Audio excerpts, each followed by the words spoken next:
Today is a special episode of the Library of Babel. Usually in each episode we talk about a work of literature. I invite a scholar, a translator, an author, and we limit our conversation to some book. Usually we both love the book, like for example Dante's Divine Comedy, an episode which is coming up soon. Now today we have a different format. It's still a talk with a host, me, and a guest, which I'll introduce in a second. But we're not going to talk about a classical book. Instead, we're going to talk about a blog, which I discovered not so long ago. It's on Substack, and the name of it is The Atlas of Wonders and Monsters. And my guest today is its writer. So hello to Étienne Fortier-Dubois. Hey, Étienne, and hopefully I pronounced your name correctly. Pronunciation is very good. No notes here. Hi. Yeah. Cool. So it helped that I studied French like a few years ago at university. I only remember je suis étudiant, which I'm not a student anymore. So it's not that helpful.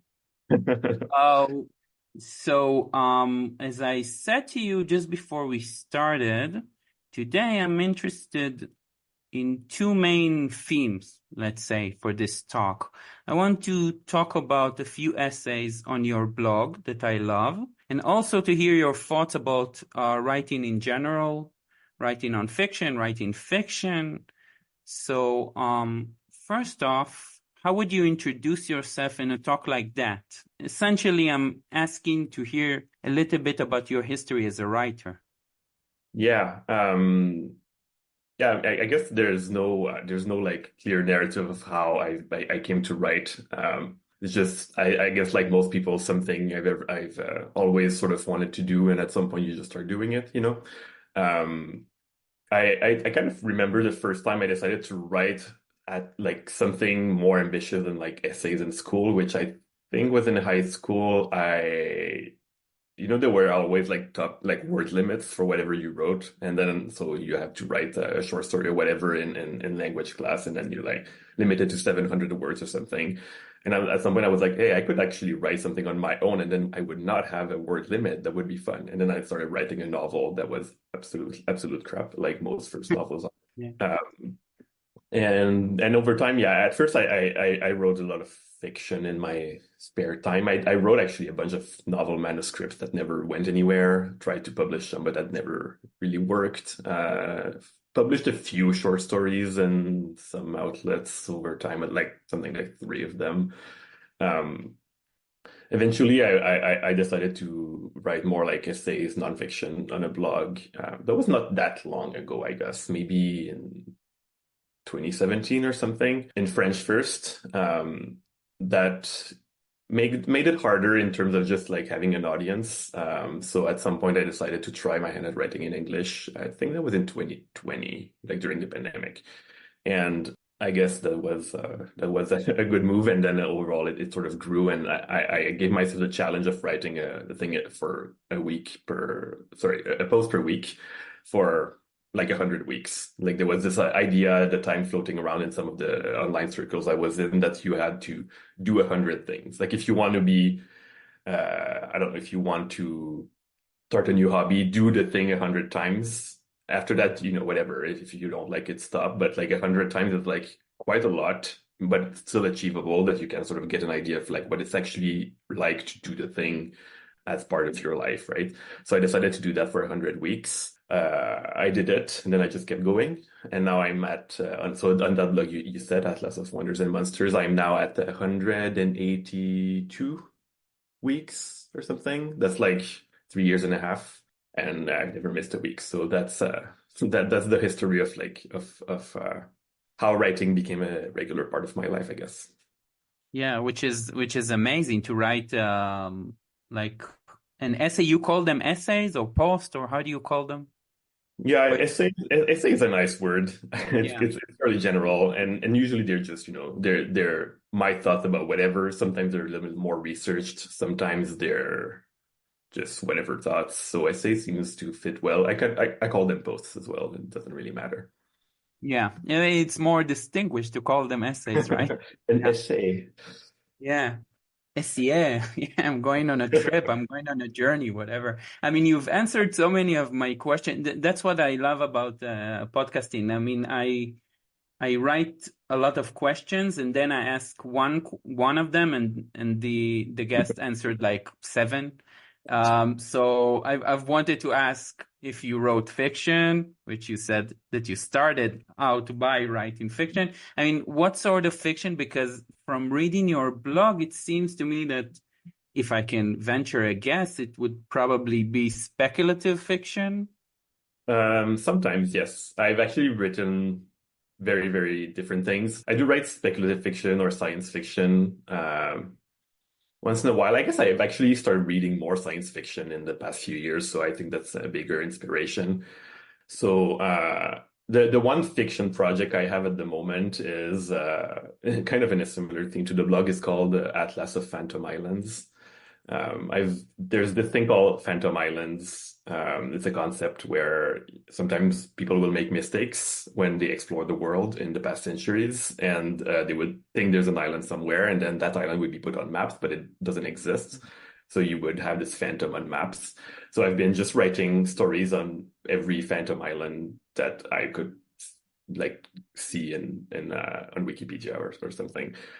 So it's really just like a bunch of short stories, but they're totally wild. It can be anything. I've written one that's like set on Titan, the moon of Saturn, so squarely like science fiction.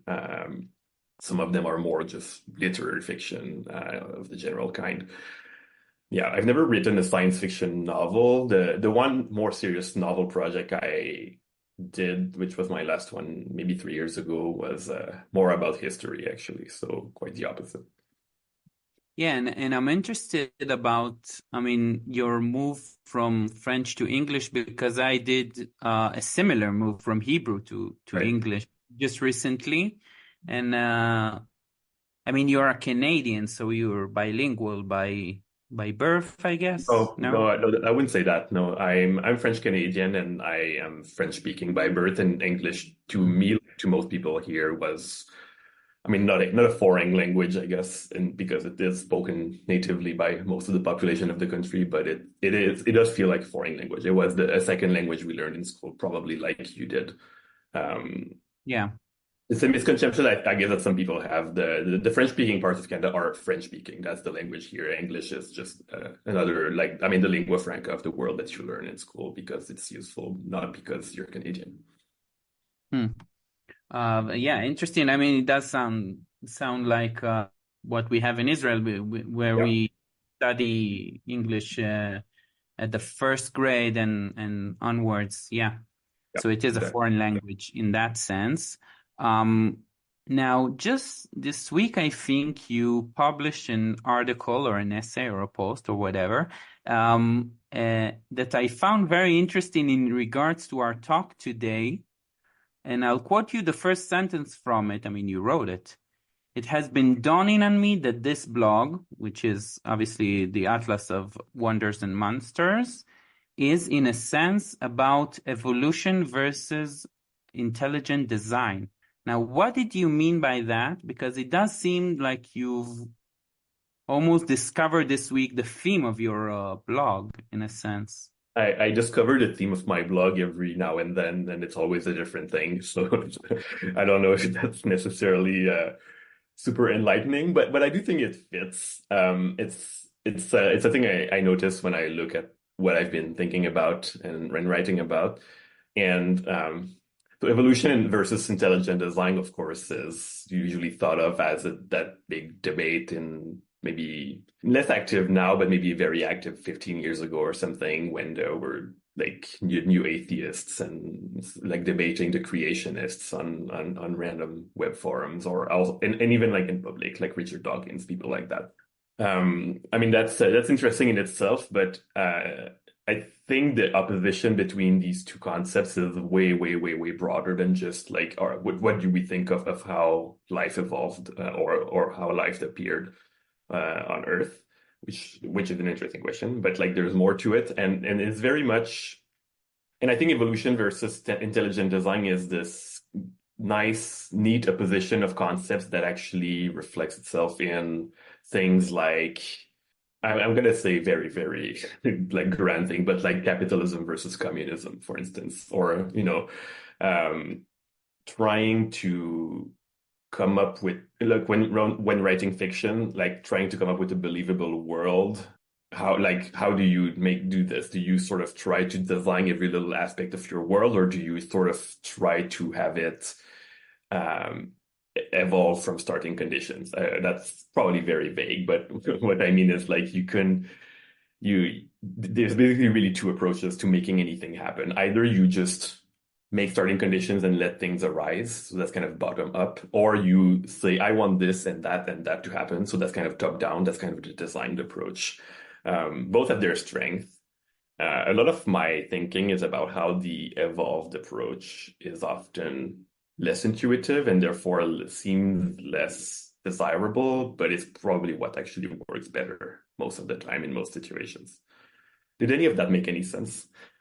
Yeah, it does. I mean, partly because I read your blog, but I Yeah. think there is a divide, and we can even scale down to speak about something you recently wrote, which is the clock.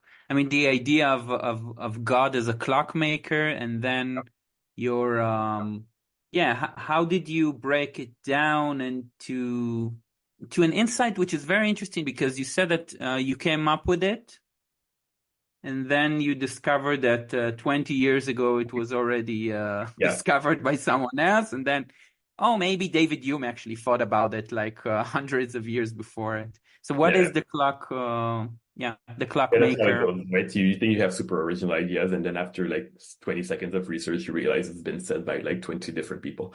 But but Great also, minds, no? what's that?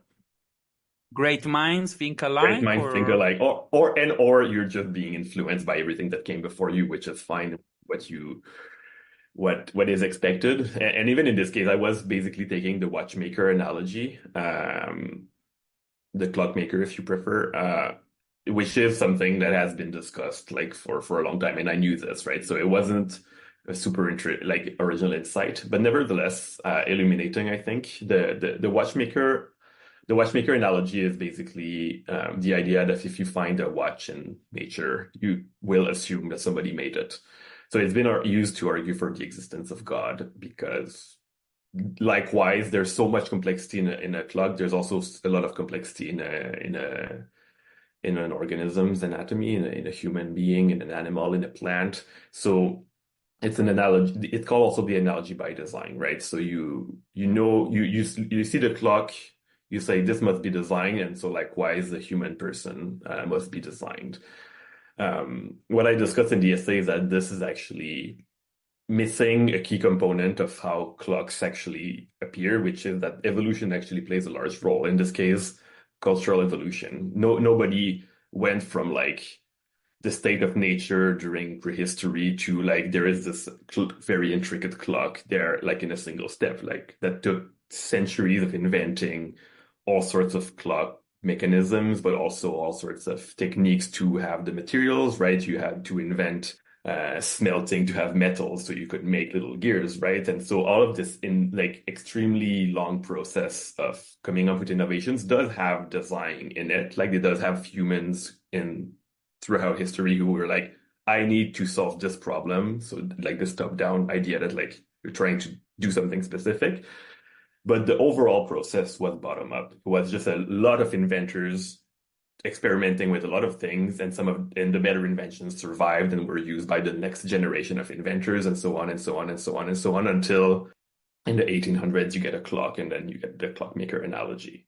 So yes, there is design in the process, but it's a mistake to say there must be one being who made this. So like, and likewise in nature, then humans and plants and animals must be evolved, because there's just no way like a single being could design this, unless you posit like a god that's just omnipotent and can do whatever, which, as other before me have argued, it's kind of comes up with its own logical problems. But maybe let's not go there. We won't go there, but I'll just suggest, while you were talking, I thought about the opening chapters of Genesis, basically, and I'm specifically not speaking about how God created the world in the first two episodes, but the short history of the generational history, basically, of humankind from Adam to Abraham. And even the Bible or Genesis recognize that a lot of the arts and the crafts were not created by God, but by various people. I mean, you have in one generation, music was invented, and in another, I don't remember what arts, but yeah, I mean, you do have an understanding of evolution, basically, evolution, constructive evolution, you called it? Cultural evolution. Yeah. So even the Bible recognize, or whoever wrote it recognize this idea, and it actually, I mean, the story about the clocks bring to mind another thing you wrote about, that we actually don't really have lost technologies. We usually don't tend to forget technologies, but do you really think that we only choose the best ones in a sense? I mean, whatever works, and for example, the clock, whichever mechanism worked, we tend to preserve it. Yeah, it doesn't mean we necessarily always choose the best. I'm not sure of any concrete examples right now, but I'm pretty sure there are stories of like there were two competing products. I think, for instance, in electronics in the 20th century, there would be competing products for like some standard, maybe CD players or whatever. I'm just saying nonsense. But like, and then there's one that people thought was superior and like it was doing the job better, but for some random reasons, marketing maybe the other one, right? So there's no guarantee that you always pick the best, but there is a guarantee that you'll always pick. Like humanity as sort of this giant force of like lots of people doing random things. There is a guarantee that it'll pick something that works. Well, there's a guarantee. Maybe that's a strong word, but like the innovations that will survive because they're actually meeting a need, right? They're actually helping something else happen. So sure, they're like so the question of lost technology is interesting in itself because there's like this trope of like ancient technology and in video games and things like that, you rediscover ancient artifacts that have like super advanced capabilities. It's kind of fun, but it rarely happens because if a technology is actually useful, like people will preserve it. It's like if you have a hierarchy of all kinds of knowledge, useful technology is like near the top, right? It's like the most important knowledge. Useless technology then, or maybe an obsolete technology, a technology that used to be very useful but isn't, like maybe some kind of sword, maybe like nobody fights with swords anymore. So, whatever, people stop caring about swords at some point because now there's firearms or whatever. So that's less useful. And so maybe at some point it does get some very specific techniques of sword making do get forgotten. You do see this in the history of technology with what is called Damascus steel, a very specific kind of steel invented in India and then spread and was associated with Syria for some reason. At some point, we stopped manufacturing it because there was no demand for, so very sharp swords or whatever, knives. I guess knives we still need. So I don't know why it was lost in this respect. Maybe it wasn't useful for knives. Anyway, the point is, we sort of lost this. And then at some point, people got interested again and tried to recreate it. And I think and probably succeeded, or at least made something very similar. So we sort of forgot the exact process for making this. And that's true of a number of other technologies.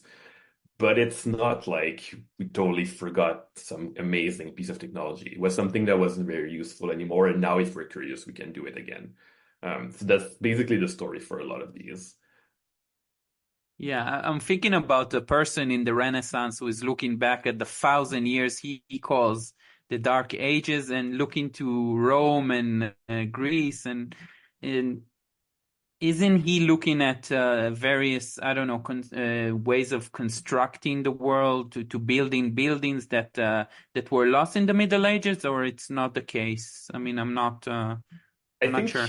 yeah. So I'm no historian, so I would be careful here about making strong statements. But I think in a way, yes, it's right that Europe declined during the Middle Ages in many places, and so some things that the ancients would do were sort of lost. I say sort of because if people cared enough, the thing is that they didn't care enough because they were poor, there was like more warfare or whatever, so they weren't able to devote their minds to constructing great buildings with super advanced techniques anymore. But once Europe started like getting richer more in the second half of the Middle Ages, then they started again doing this, right? And then they built giant cathedrals that surpassed what the ancients did.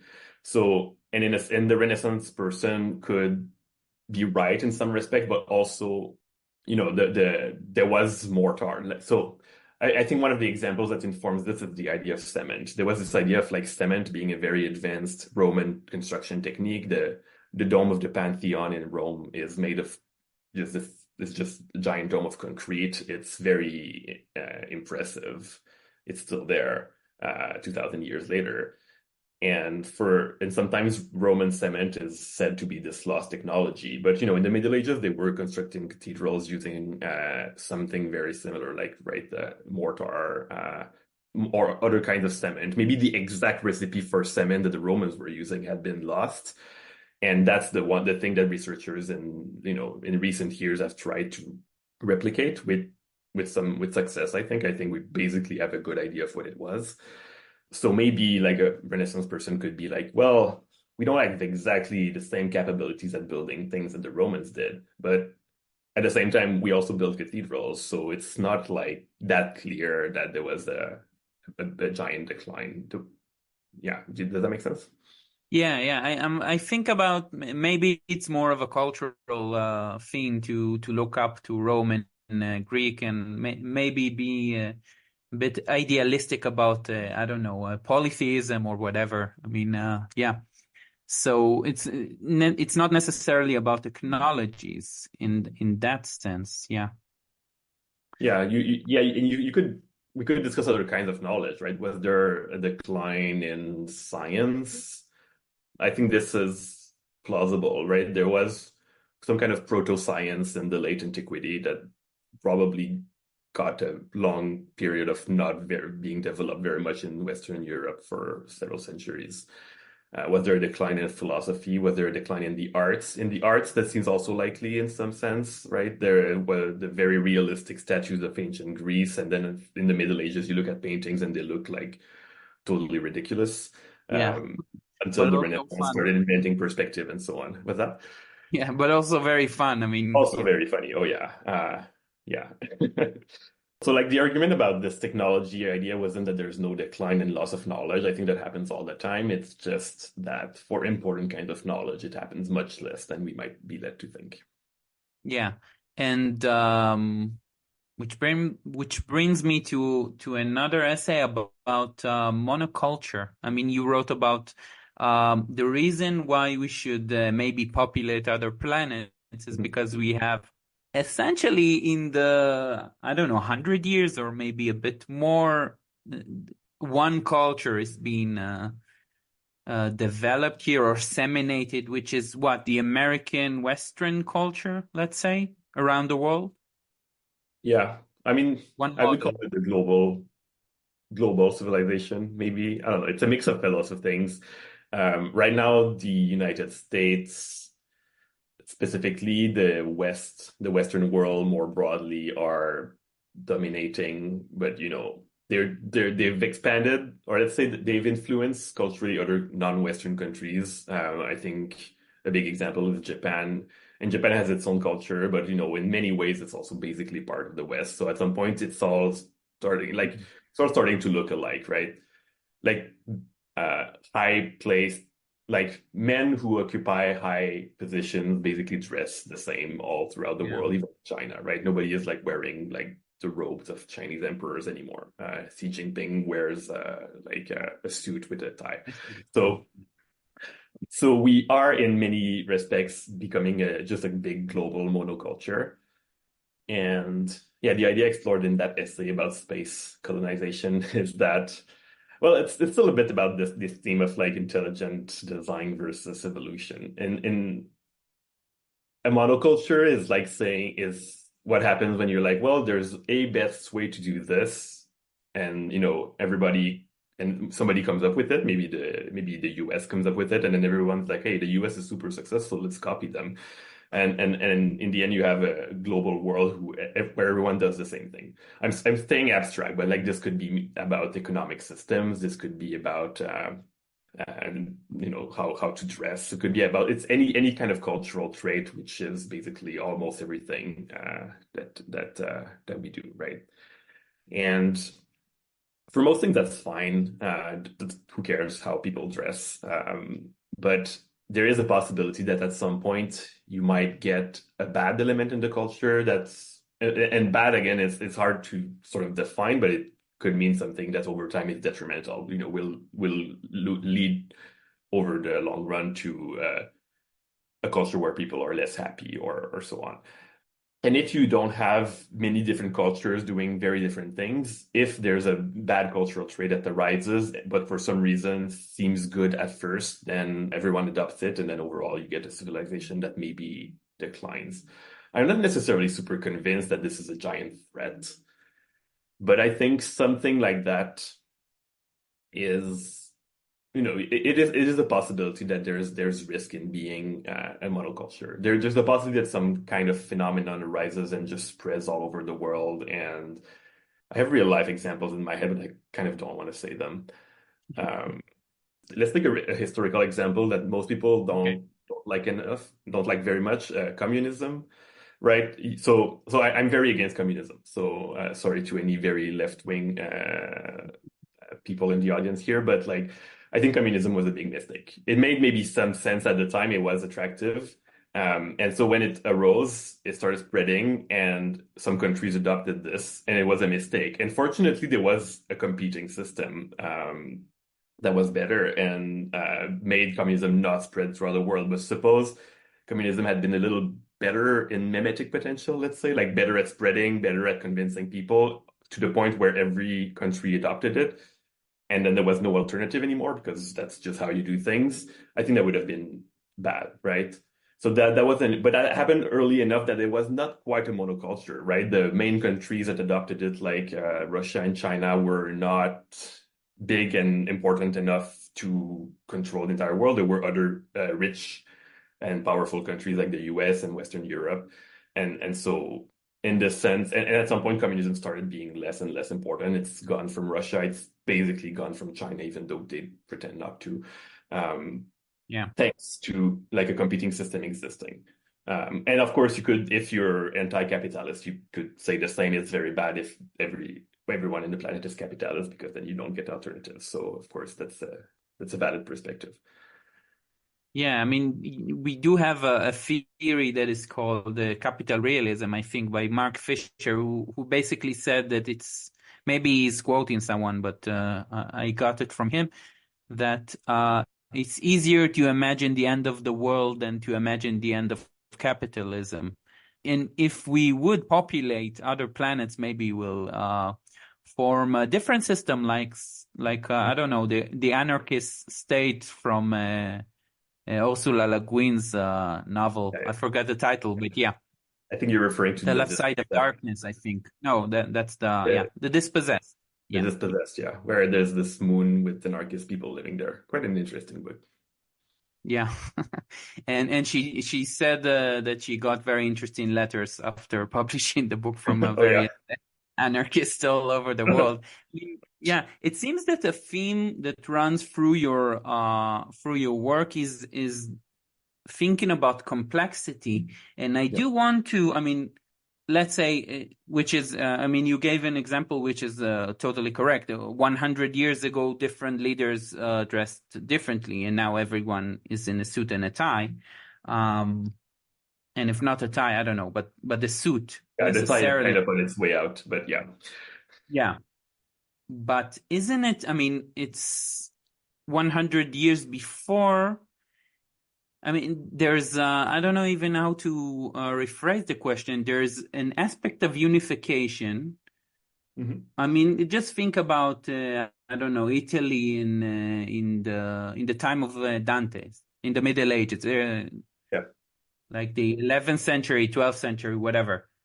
There's different Italian states and there's different Italian dialects. And now, after the unification of Italy in the 19th century, there's basically one Italian language, which is Dante's language.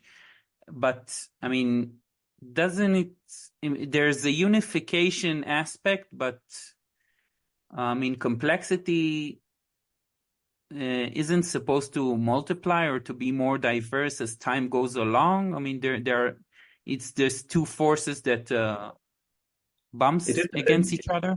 Yeah, I think that's right. There is a tension between these two, and and again, it's still another instance of this position between top down and bottom up, right? You do always have there's always people who would want more unification, and there's very good reasons for it. And at the same time, there's people who would want less unification, and there's also good reasons for it. And whether what is the best in some specific circumstance, like Italy, um, it isn't clear. Like there's no objective answer that you can decide. Or maybe, there is if you make a complicated economic model and you come up with an answer, but like it doesn't mean people will agree with it.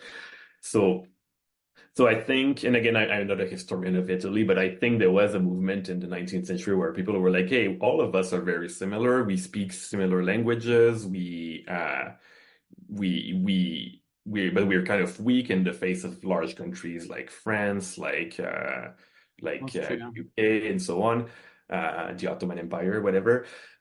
So if we unify, we will have many benefits. We'll be more powerful. We'll be able for our culture to consolidate itself and produce maybe more great things. I don't know if that was like what exactly were the arguments, but there was this movement, and it was all over Europe, right? It was also happening in Germany. Um, and then they did that, and I think I assume Yeah. people resisted. Some people resisted. If you are the local lord of this little principality, you don't necessarily want to become incorporated into like a giant state. But in the end, they did it, and I think it's fair to say that Italy became more powerful and influential through this. Maybe not, because at the same time, Renaissance Italy was maybe the top like intellectual and economic place in the world at the time where it was totally disunited. So there's clearly also advantages to disunity. But which one is better? I don't know. Like it doesn't necessarily make sense now that Italy would break up into smaller states, even if you say that Renaissance Italy was doing good. Although Yeah. some people want that, there are separatists in some regions of Italy. So, what exactly is the best way to do this? I have no idea. I'm personally, and that's me, and maybe that's because I'm from Quebec, which also has a separatist movement. I'm kind of sympathetic to like smaller units. I feel like that overall this gets a lot of bad press, but overall is actually the best way to do things instead of uniting everything and then having to deal with like a central government that doesn't necessarily care about smaller regions. I would be very against a world government, for instance. I think the United Nations is fine, it's good, but I don't want it to be any more powerful than it is. Mm. It's So good a that the confederacy is better than yeah, federal that's my government. intuition. And the reason is, again, that monoculture thing. You want many competing systems to try different things. You want maybe Denmark or whatever to innovate in some sense, and people can say, hey, Denmark is doing that thing. That's interesting. We'll try it as well, instead of having Denmark being just a region of a European Union that does one thing as a whole, right? And that's the same reason for why colonizing other planets might be a good idea, because then you'd have other planets also trying different things. Yeah. Yeah. And I also think about technology. I mean, technology in a sense does also contain that two polar opposites, but it seems that I mean, communication technology specifically does lean into unification because we both speak English, not because the US conquered. I mean, you are. I mean, the origin of Canada is, of course, Great Britain, but and also the Israel has had a had a time under the British mandate, but Right. Who didn't yeah, have with the British, right? exactly. Yeah, the empire where the sun doesn't set. Um, but still, I think that we both speak English because it's a universal language, because of Hollywood, let's say, or TV than because of a top-down approach. Yeah. So and technology does contain. Yeah, I think about Marshall McLuhan and his idea of to extend yourself. Technology is an extension, and it's an extension of the culture. I mean, we could imagine a world where French is the lingua franca just because it had its own version of Hollywood or It whatever. had. But Yeah, yeah, French was the lingua franca of at least Europe for quite a while. yeah, Um, and then it got supplanted by English because both the British Empire got more powerful and more influential, and then even more so the US. Like 100 yeah, years ago, it was basically a mix between German, French, and English. Like if you could learn any of the three, it would be useful. Now it's decidedly English. No other language comes close. And you're right. I think that's primarily the economic and cultural influence of the US. Probably, I would say probably more economic than cultural. And like when I say cultural, I mean like the arts, like you said, Hollywood, TV. I think that's a big influence, but the top one is probably just that doing business in English mm, is the most is the most rewarding language to use. But yes, that is due to technology, right? The point of technology is often to remove barriers to doing a thing, and those barriers can be the same barriers that enable cultures to diverge and exist separately. So it used to be very difficult to communicate between regions because the fastest messaging system would be a person on a horse. And at some point we invented trains, and at some point we invented the telegraph, and at some point we invented the telephone, and at some point we invented what else came after? Radio, I guess. Um, yeah. so at every step you remove barriers, and the cultures will adapt slowly. Cultures move slowly, but over time, yes, it made the influence of the U.S. and other rich countries go further. Like in the U.S. a long time ago would influence the U.S. itself and bordering countries, maybe Europe a bit. Now it's basically everything that the U.S. makes can be broadcast to everywhere in the world in seconds. Um, and then, yeah, and be right. So the cultural influence was big because it was a rich and powerful country, but also because technology is enabling the influence to go faster. Yeah, and I like the point in the article about populating Mars, about I mean the distance in communication, because if there were people in Mars or in even further planets, I mean it would take so much time to communicate, so we couldn't have direct conversation like these, like the one we're having now.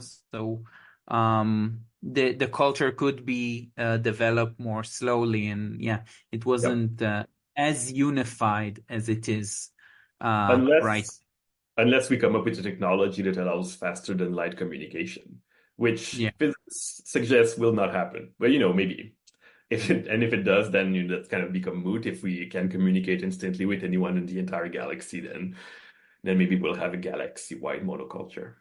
Yeah. I'm interested in how do you what inspires you to find these various subjects and to write about them. And then I want to ask you about world building in fantasy, which is in fantasy and sci-fi, which is something I'm very interested in. So how do you get ideas for the topics you write about, basically?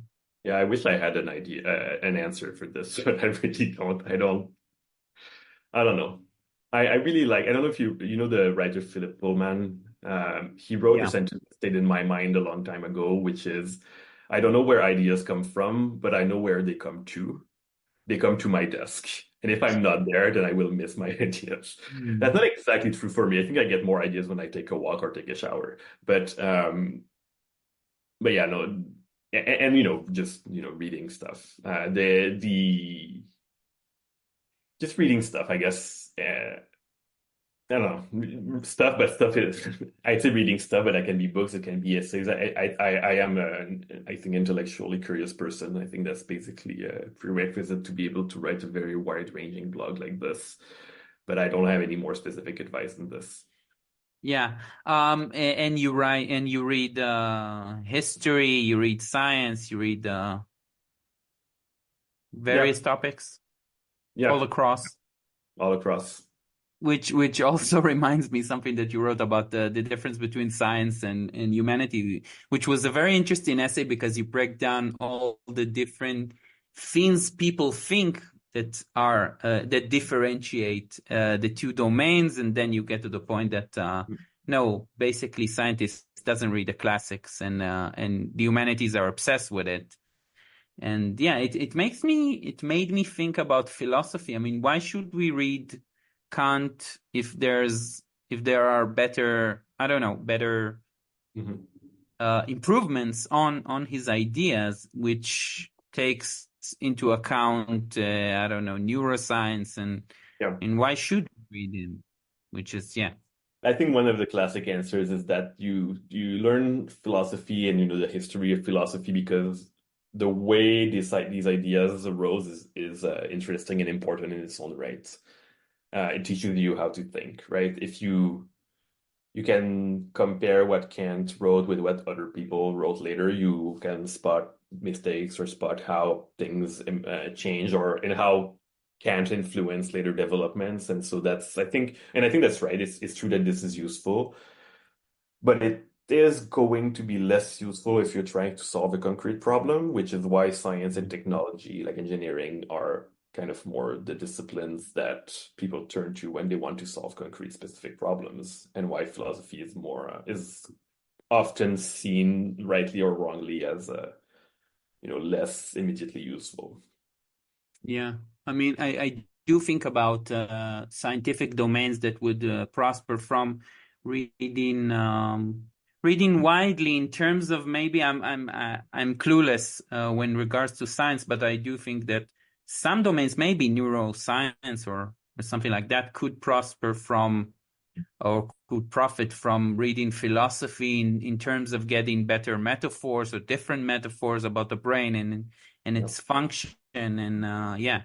So yeah, they should communicate better, I guess. But And that in some people, I think they do, but I think that the thing is with philosophy, when philosophy gets like concrete and advanced enough in a subfield, it stops being philosophy, right? It's sort of like there's no like definite boundary between philosophy and science. It used to be the same thing, right? In ancient Greece, there was no difference. Um, and so when the philosophy of mind gets into like you try to think a lot about how a mind thinks, how like what is a mind, and at some point for it to do this enough, you have to actually go and look at what the brain is made of, and at that point you're doing neuroscience, right? You're not doing philosophy of the mind anymore, and and I think, and I'm not quite sure because it's not my field, but I think in this field, neuroscience and philosophy of the mind, I think these two branches are sort of getting merged. People are actually actively going between them because they're both useful. It's a specific case where philosophy is useful. Another case where philosophy is, I think, very practically useful these days is artificial intelligence. There's a lot of input from like if we want artificial intelligence to do the right thing, we have to know what the right thing is, and that's the domain of philosophy. And you do have a lot of philosophers and scientists and engineers inspired by philosophy working in this space. Um, but it's an open question whether we'll still be calling that philosophy in like 10 years. yeah, there's a story told in the Technion, which is like the MIT of Israel. It's probably an apocryphal story, but it's the story of why basically they teach humanities in that MIT school, that engineering school and scientific school, which is one of the professor told the class construct. I think it was like a tube or a tunnel, basically, that will I don't know, flow waters from flow blood from Jerusalem to Tel Aviv or whatever. I mean, the school is in Haifa, and every student went home, and then they constructed, their calculation, and you do that by that, and nobody asked why should we do that. And then it's probably an apocryphal story, but I like it the same. And yeah, we don't ask why in science, or I don't know. And to be fair, then just to play devil's advocate here a little bit, it is sometimes it's actually correct. Like you do, if in a hierarchical organizations, you cannot have every person in the hierarchy ask why, right? But also you do want them to be able to, when exceptional circumstances arise, like maybe the leadership is like actually very bad because it's literally and totalitarian dictatorship or something, and you would want people to rise up. So there's a tension here again. But you maybe that's it's fine that most engineers are not, unless they get to leadership positions, are not supposed to ask why. But you're right. It's we would like people to be able to shift into this critical mode when needed. Yeah, I'm thinking about not even dictatorial states. I mean, even again to return to social media, and I get a sense, and I think the broader culture have reached that point, which it started to think about social media and the internet as a whole. I mean, we create technologies essentially just because we can. We sometimes we don't even bother asking what will we gain by that. And after using them and trying them, we discover that, maybe the effects are bad, or maybe we're tweaking them to get more profits. I'm thinking about social media again. And then maybe it's, I don't know.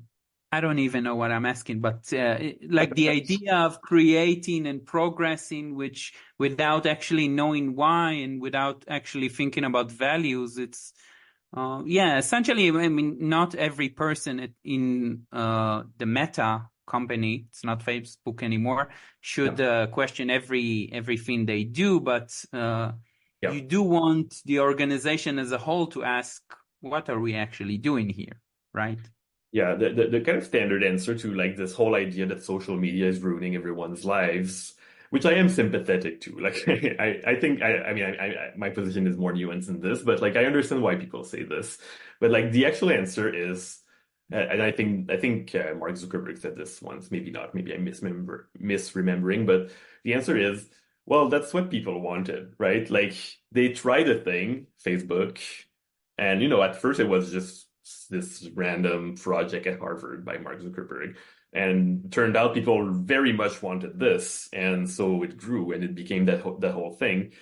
And you can sort of say, well, Meta is evil for having unleashed this upon the world, but also the fault is also sort of everyone's, right? Everyone who has ever wanted to use social media. And like, what is exactly Meta's responsibility in creating something that literally everyone wanted?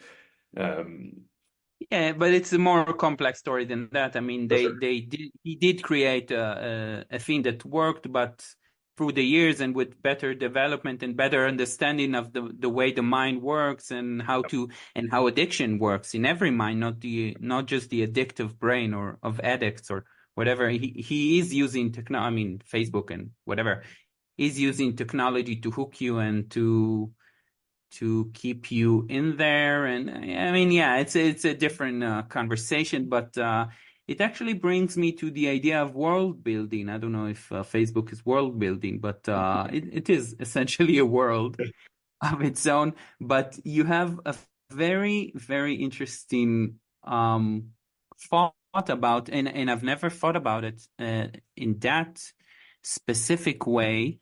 I love fantasy and sci-fi, and I think that I'm guessing that you like it too. I mean, you do seem to know a lot about it, but what is very interesting about world building is that, I mean, you do break down, and in some sense it's almost obvious, but unless you start to break it down, our world is much more complex than any of the world, any of the constructed world. And even Tolkien, who is maybe the greatest world builder, not necessarily the greatest storyteller, even in fantasy, but he dedicated his life to building Middle Earth. He said that he only wrote Lord of the Rings, so one sentence in Elvish would be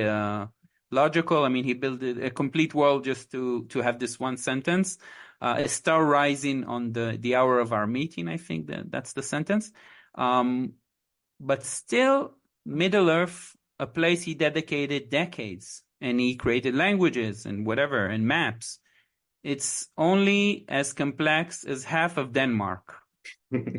Which is amazing. Don't quote me on this. I don't. That was maybe a dumb comparison, but yes, that's something for some reason I've always noticed. So I think I am a very big world building enthusiast. When I play a video game or read a fantasy or sci-fi book, that's like the aspect that interests me most. And I think I would be okay with the story just sort of stopping and then just having like chapters on like the economics and the politics of various countries in that fictional world. I would be okay with this. Most people would not, which is why we get actual stories. It's fine. But the Lord of the Rings, I think, well, not the Lord of the Rings, but Middle Earth, I think is a very heroic, very admirable effort at world building. It's awesome in so many ways. It has so much backstory. I mean, it has so much. It has all these fictional languages and so on. But it is true. It is relatively simple, or at least it. I mean, Tolkien uses a lot of different strategies to create the illusion of complexity. There's a lot of regions that are sort of just, and every fantasy writer does this, right? You will say, these people came from that land south where they have this, and that's the only thing you'll ever hear about that land south. And it's fine. Like the story doesn't go there, and so you're sort of free to imagine it's probably a complex society with a lot of stuff happening there, even though nobody ever actually is looking at it. So that's fine. But like when you do look even at the parts where the story, and so I'm most familiar with Lord of the Rings, and I don't know that as much about the sort of all the other things he wrote. But if you look at the places where the story is set, there's not that much going on, right? It's like this tiny village, and then wilderness, and then more wilderness, and then this other tiny village, and then more wilderness, and then this larger city. But like there's only one large city with like no suburbs or other towns around. There's more wilderness, some fields. And then you get to like a country like Rohan. Cool, it has its own culture. They have horses. They have in the movies, they have their own aesthetic. They have their own language inspired by Old English. Great, that's cool. And then you realize, yeah, their capital city is like 12 houses, and like that's the only place where people live in the entire country. So their country is like 100 people, 1,000 maybe, or something. Let's be generous. It's fine. Like nobody really cares that much about Rohan being an actual realistic country with millions of people and various factions fighting and organizations and dynamics between all these all these things. But for me, it like breaks the illusion a little bit, and that's fine. It's not like an indictment of Tolkien. It's not saying Tolkien like was not good at this. He was basically probably the greatest at it. Nobody ever came close to him. It's just that like the evolved real world, which evolved through the action of billions of humans and natural phenomena, is many orders of magnitude more complex and therefore more interesting than this, which sort of turned me away from fantasy. So I don't actually like reading fantasy that much anymore. I still like science fiction for other reasons, but in the end, I think I will like I like science fiction and fantasy because they're kind of nerdy, because I like the world building aspect. But in the end, I like the stories that do this, but with a real world setting, because the real world is just way more interesting than any of these fictional worlds. So I think my ideal science fiction is ones that use the real world and then maybe extend it. Like maybe it's in the near future and they have colonized other planets and there's all sorts of new things happening, but you still exploit the complexity of the real world. But if a story like even like a thing like Star Wars, where it's set on like a bunch of planets, feels kind of simple. Each planet is like one single thing instead of being billions of things, right? Yeah, yeah. The simplicity of constructing, that's again a theme that recurs.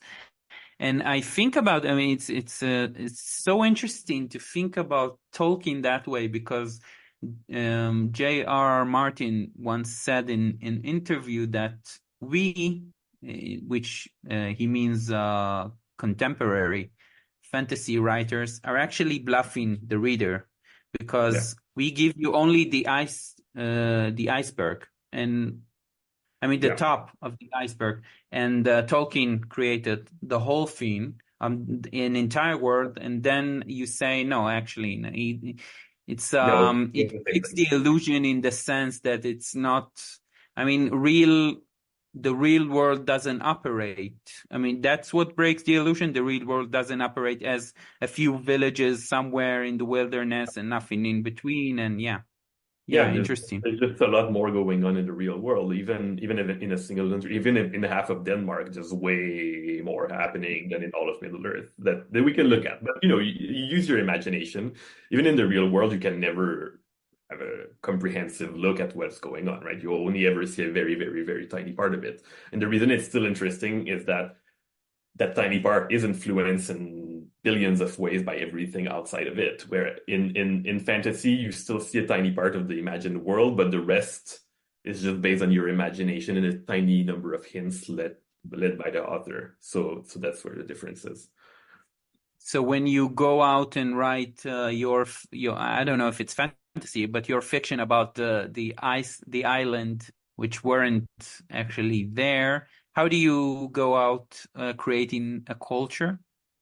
Well, I mean, most of them are set in the real world because all of them are set in the real world almost, because they're based on islands that we thought existed in the real world. So, yeah. And what the sailors thought about them? What's that?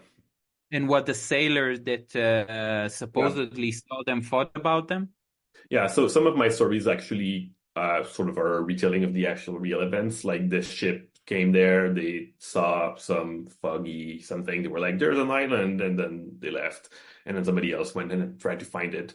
And sometimes, okay, what I just said was very boring, but sometimes there is an interesting story in the way these events unfolded, and I'll just sort of use that as inspiration. Some other times the story is boring enough, then I just come up with something totally different. I've written a story that was sort of set in a simulated world with a real person in our world being sort of their god, but all of that was set on like that fictional island that people used to think existed. But I think that's why, I mean, having thought about all this world building makes me even less likely to ever write anything like fantasy or very world building heavy science fiction, even though I like world building as an idea. I think unfortunately, I tend to think it's just an impossible task, but I'm glad other people are attempting it. Yeah, I mean, I did get an idea from what you wrote about world building, not in the same essay about Tolkien, but in a different one about just copying the real world, which is what Martin did with Great Britain and the War of the Roses and so on. And I'm actually working on a fantasy. I don't know if it's a novel or just a compilation of short stories about the tarot, and then I have to, and I mean, I want to invent a country or whatever. And I don't do it with real history. I just take legends and stuff, which is what Tolkien did basically. Yeah. I mean, he did much more than that, but yeah. Which it's very interesting because a very hard critique on Tolkien, which I agrees with, is that he worked too much on world building and much less on the story. But you prefer the world building in a sense. Yeah, I'm okay with that. I think that's what sets Tolkien apart. if he had been writing very differently, like very focusing on telling a suspenseful, heroic story, it might have been a very good novel and it might have been impactful, but it probably would not have had this much influence on culture as Tolkien did. Mm. Like it's pretty impressive the extent to which Tolkien basically gave birth to a whole subculture of fantasy, right? And eventually you even get things like Dungeons and Dragons and all sorts of games and all sorts of things that you can all trace to his ideas, like the ideas of races like elves and dwarves. For him, it was just using vague concepts from Northern European mythology, but then it became a thing in itself. If he had put less energy in world building, it seems fairly likely that this would just never have happened. Yeah, yeah. I've never thought about that. Oh, so before we end, I have a recurring last question, which I told you about. I always ask my guest to recommend a few, I don't know, maybe one, maybe few literary works or blogs or whatever you want to, because we're talking about your blog today. So Yeah, let's see. Like I told you in the beginning, this is a question I find difficult, but I'll do my best. I think my favorite literary work, it's in science fiction, is the collected works of Ted Chiang. So that would be, I think, I mean, many people would probably have heard of it, but if you haven't, I think it's just my ideal kind of fiction. They're just tiny jewels of like great ideas and great storytelling. Most of them, incidentally, are science fiction in my sort of ideal, where they're set in the real world, but exploring ideas that go further than what real life allows, like new technologies, for instance, as opposed to being like in a totally weird, far off future where you have to do a lot of world building to be credible. So, and they're short stories, right? So in any case, you wouldn't have time in a story to actually build a giant universe. So. Yeah, I mean that's probably my favorite book, bar none. Is that enough? Do we need to find other things? yeah, yeah, great. No, I thought that you were searching for other for other stuff to say. Yeah. So thank you very much for this talk, and thank you for your blog, which I would obviously continue reading, and yeah, that's it. Yeah, thank you for having me here. It's honoring to be invited to talk about what I write, which is just it's a serious hobby, but it's still a hobby that I do for fun, and whenever it leads to interesting conversations like that, then that's the greatest payoff I could imagine.